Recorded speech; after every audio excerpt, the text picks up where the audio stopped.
আপনারা দেখতে পাচ্ছেন এটা কতটুক মোটা বা চিকন হবে। আমি এখন এগুলোকে সবগুলোকে বেলে নিলাম। একটির মধ্যে আমি দেখিয়ে দিচ্ছি, এখানের মধ্যে পুর দিয়ে আমি একটু চারপাশে পানি লাগিয়ে নিলাম। এখন এটিকে আমি একটু পুটলির মতো শেপ দিলাম। ওই ভিডিওটা কেটে গেছে, তার জন্য দেখাতে পারলাম না। রাইস কুকারে আমি একটু তেল দিয়ে মধ্যে আমি ওগুলোকে দিয়ে দিব। এখন এগুলোকে আমি 5 মিনিটের জন্য ভাপে দিয়ে দিলাম। এগুলোকে 5 মিনিট পর দেখতেই পারছেন এখানে এটা ভালো করে সিদ্ধ হয়ে গেছে। এটিকে আমি এখন সস দিয়ে পরিবেশন করার পালা।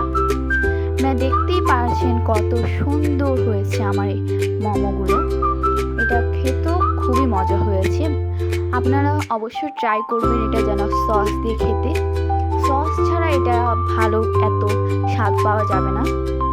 এটা সস দিয়ে খেতে খুবই মজা ছিল। আপনারা দেখতেই পাচ্ছেন আমার ভিতরটা কতটা সুন্দর হয়েছে। আমি ভেঙেও দেখাই দিচ্ছি। এটা খেতেও দারুণ ছিল। ভিতরটাও ভালোভাবে হয়েছে 5 মিনিটে। এবং এটা সসের সাথে আমার কাছে খুবই ভালো লেগেছে। আপনারা বিভিন্ন সসেও খেতে পারেন। তো আজকের মতো এখানে বিদায় নিচ্ছি, পরে ভিডিও দেখা হবে।